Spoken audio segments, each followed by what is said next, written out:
Thanks. You've been a massive person in my own family's journey as well. Like you're still a big part of my brother's journey at the moment, in terms of helping him.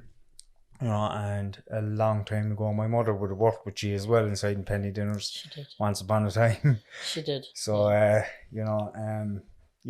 thank you very much for being here. And can you tell us a little bit about penny dinners, how it began and how old how long it's around? I will. And I suppose I'll start by saying how proud your mother would be. Thank you. To see you and your brothers today. Like, she really would be very proud.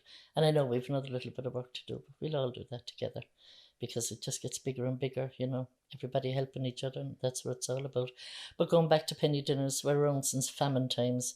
And, when we had famine times, we were ruled by the English. But again, English people that were here found it hard to look at the Irish being very hungry. So they set up soup kitchens and they had penny dinners, and what they did was they would give a quart of soup and some bread just to keep people fed and to keep them from, dying and stuff. So that kind of went on for a good couple of years, and in 1888 then a group of like-minded women and some men got together. They were business people in Cork. They would have been English and they would have been, I suppose, Irish English at that time. They would have got together and decided to start the penny dinners.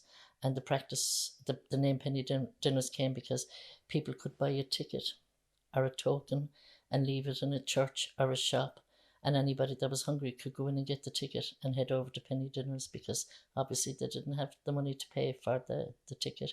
But people that were kind at that time, business people, were very good to the Irish, and they put the tickets in the churches, in the many churches around, so people didn't go hungry. And like, that was back in famine times and in the 1800s, but we're still around.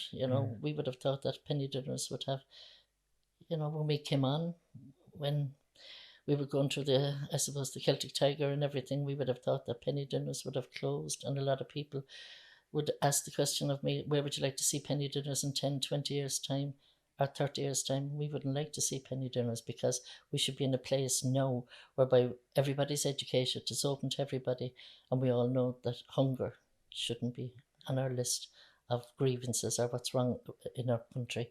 But unfortunately it is. And I suppose during the pandemic, it's never been brought more home to us that anybody can fall in to poverty or hunger at any time in their lives. It's just, the flick of a switch. And for a lot of people that had to come to us during this pandemic, it was very hard for them, because first of all, they went on a payment of $3.50, which was great. It meant they had some money, but it meant that their money was reduced a lot, but they still had the same outgoings, they still had the same bills, so it meant they didn't have the money for the food, and they had to come to us, and it was a great shock to their system, on top of the fear that they had. Would they get their jobs back? Would they get, the coronavirus? Would any member of their family get sick? So there was a lot of things going on, but hunger crept in there as well, and not having food. And we had a lot of communities that were working and paying their rents. They weren't in receipt of any HAP payment or anything, and a lot of these people didn't receive the COVID-19 payment either. So we helped out various different communities that were living in the country because they had no food, no money, no nothing. And a lot of them are now without homes as well. A lot of them are, I suppose, couch surfing and hoping that their friends can tough it out like another little bit longer. But we saw different levels of poverty and different levels of fear in a lot of people. And again, it was all based around not having enough money to buy food. So, like, to be in existence for that length of time in our country, you wonder, does the government ever learn anything? Why are there a need for charities like us that provide the basic, simple need that everybody has? And that is, you have to have food to survive, to live. And we shouldn't be there, but we are. Yeah, I remember, sorry Tim, but I remember a few years ago when I was in addiction, I was in with yourself a few times, and I was nervous going in there at the beginning, and I would have had very low confidence as well. I was strung out of my head on heroin at the time, but I was always hungry, And I remember going in, I used to go in kind of last, because when you're leaving, you get a box of munchies leaving, and I'd be kind of That was last. just because I knew you. Yeah. No, Still eating the munchies. I know, yeah. But I used to be couch surfing out like yourself, like what you were saying there, staying in people's couches and sometimes sleeping in garden sheds, what have you. But I remember going in there and 3 courses I got, I think. Dessert, bacon and cabbage and a cup of coffee and then a box of biscuits and bread, what have you. But what struck me in there was there was loads of people in there, I know that was addicted, alcohol and drugs, but there was a lot of people that weren't addicted, working people. Yeah. That's a kind of people mightn't think of that, like. No, they don't. A lot of people just think that it's all based around addiction, and it's not. It's the same with rough sleepers that are on the street, are people that are staying in hostels. It's not all about addiction. People just fall into this poverty trap for whatever reason, and it's very hard to get out of it then, because if you have money, you can't get out of anything. It's as simple as, and that's easily understood by everybody.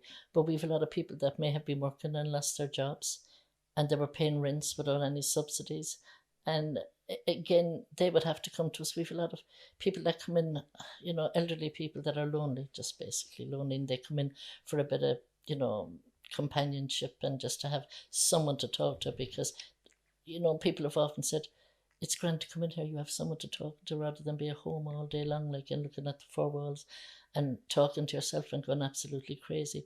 Whereas you spend a couple of hours in here and it does them then for the rest of the day. We have people that have lost, especially the men that lose their wives, the elderly men.